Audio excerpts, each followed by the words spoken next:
The first time humanity realized they weren't alone in the universe was a day of excitement and uncertainty. For centuries, humans had wondered about the stars, about other civilizations that might exist beyond their own. When the ships of the Xarqon Empire appeared in the night sky, shimmering against the backdrop of Earth's atmosphere, the world came to a standstill. Earth's governments scrambled to establish contact, unsure if these visitors came in peace or war. The Xarqon, however, had no such hesitation. Their message to humanity was broadcast globally, translated into every known human language. Their tone was calm, but there was an undercurrent of condescension that no one could ignore. "We come not as conquerors, but as observers," their leader, Emperor Xarqon, announced through the holographic message. His reptilian features, sharp eyes, and towering frame filled the screens. "You are but a young species, barely having scratched the surface of space travel. The Galactic Council has deemed you worthy of evaluation, but know this: your place among the stars is not guaranteed." The human response was one of cautious optimism. Messages of peace were sent in return, and diplomatic efforts were set into motion. Earth was being considered for membership in the Galactic Council, a federation of advanced alien species that ruled the cosmos. But there was something unsettling about the way the Xarqon spoke of humanity. It was as if they were speaking to children who had yet to learn the rules of the game. When the Xarqon delegation arrived on Earth, landing their sleek, advanced ships in Washington, D.C., Beijing, and Geneva, they were greeted by the leaders of Earth's nations with open arms. But the Xarqon's interest lay not in politics or diplomacy. They were here for one reason: to assess humanity's military capabilities.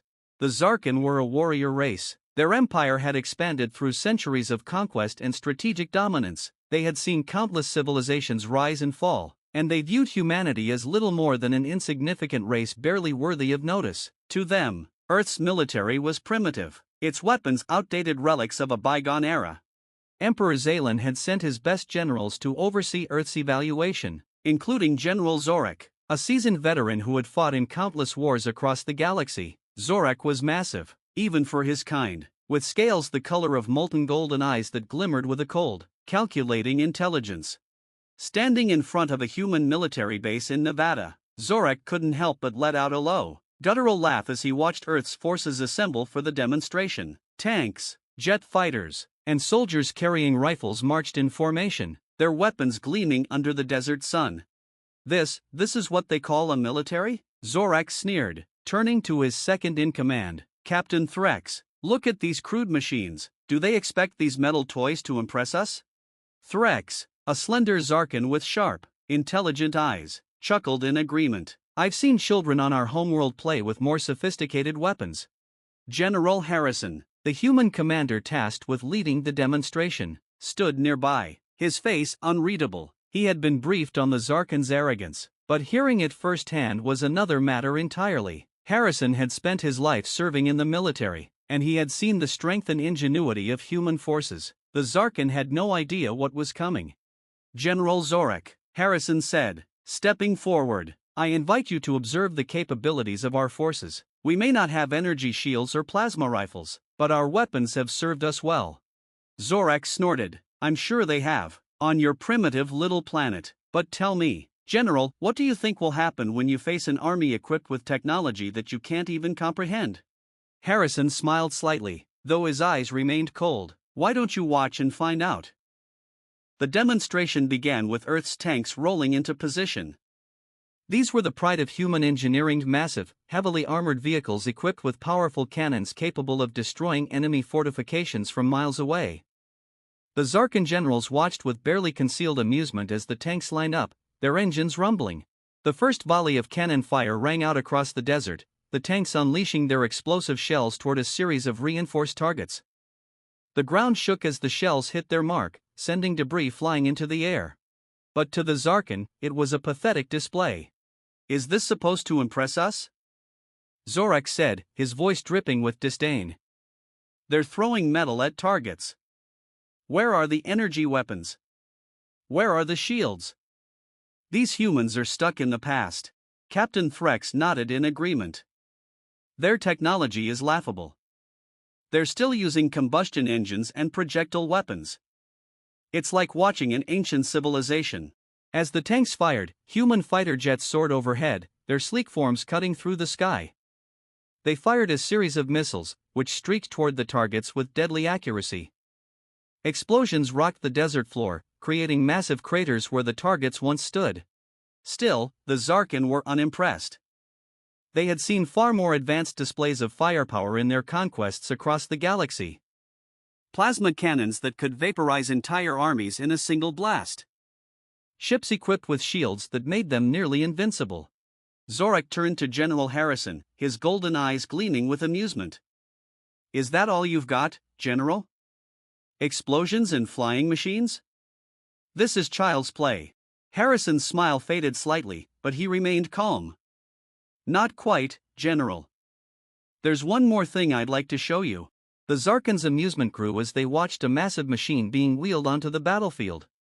It was a railgun, the most powerful weapon in the human arsenal. Capable of firing a solid metal projectile at hypersonic speeds using electromagnetic fields, it was designed to penetrate even the most heavily armored targets. "Behold," Harrison said, "the railgun." Xarqon narrowed his eyes as the railgun powered up. The electromagnetic coils glowed with a faint blue light, and a low hum filled the air.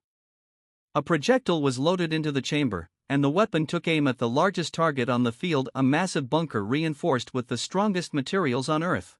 The railgun fired with a deafening crack, and the projectile tore through the air faster than the speed of sound. It struck the bunker with a force that could only be described as catastrophic. The reinforced walls crumbled instantly, and the shockwave from the impact sent a plume of dust and debris into the sky. For the first time since the demonstration began, Xarqon's smile faded. What was that?" Threx muttered, his eyes wide with disbelief. Harrison turned to Xarqon, his expression unreadable. "You see, General, we may not have the same kind of technology you do, but we've learned how to make the most of what we have." Xarqon said nothing, his mind racing as he replayed the sight of the railgun's devastating impact. This weapon was unlike anything he had ever seen. It wasn't elegant or advanced like the plasma rifles and energy shields of the Xarqon Empire, but it was terrifying in its simplicity.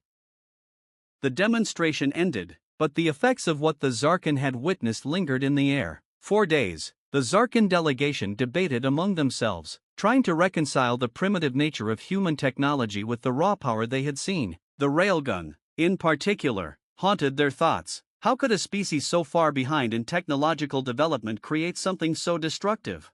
Xarqon, once so confident in his superiority, found himself questioning everything he knew about warfare. The Xarqon relied on their advanced technology to win battles, but the humans had shown them that there was more than one way to fight a war. "General," Threx said one evening as they sat in their quarters aboard the Xarqon ship, "I've been thinking, perhaps we underestimated these humans. Their weapons may be crude, but they are effective. We can't dismiss them so easily." Xarqon grunted, his mind troubled. "I know, that railgun, it defied everything we know about warfare. I've never seen anything like it."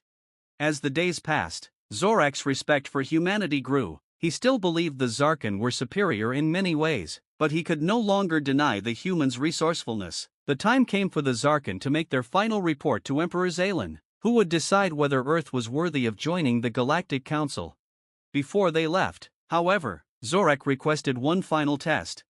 "I want to see your weapons in action, General Harrison," Xarqon said, "not in a controlled demonstration, but in real combat. Let us simulate a battle, Xarqon forces against your human military. I want to know how you would fare in an actual conflict." Harrison raised an eyebrow but nodded. "Very well, General, we'll arrange a simulation." The battlefield was set. The Xarqon brought their advanced energy weapons, plasma rifles, and shields, while the humans relied on their tanks, jets, and the devastating railgun. The simulation would determine once and for all whether humanity could hold its own against one of the most powerful empires in the galaxy. When the simulation began, the Xarqon forces moved with precision and speed. Their energy weapons fired in controlled bursts, and their shields deflected human bullets and missiles. It seemed, at first, that the Xarqon were untouchable, but then, the humans adapted.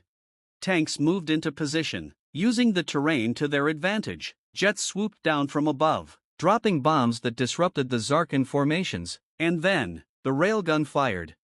The hypersonic projectile tore through the Xarqon defenses, punching a hole in their lines that left them vulnerable. Human soldiers pressed the advantage, using guerrilla tactics and sheer determination to outmaneuver the Xarqon. Zorak watched in disbelief as his forces were systematically dismantled by a species he had once thought of as primitive. When the simulation ended, it was clear who the victor was. Zorak stood before Emperor Xalen, his head bowed. "I was wrong, my emperor," he said. "These humans, they are not to be underestimated. Their weapons may be primitive by our standards, but they are effective. They have a will to survive that cannot be ignored." Xalen studied Zorak for a long moment before nodding. "Very well, General. We will recommend that Earth be granted membership in the Galactic Council, but more than that, we will keep a close eye on them. These humans are not like the others. They are a force to be reckoned with." And so, humanity's place among the stars was secured, not through diplomacy, but through the strength of their primitive weapons and their indomitable spirit. The aliens had laughed at humanity's technology, but they weren't laughing anymore.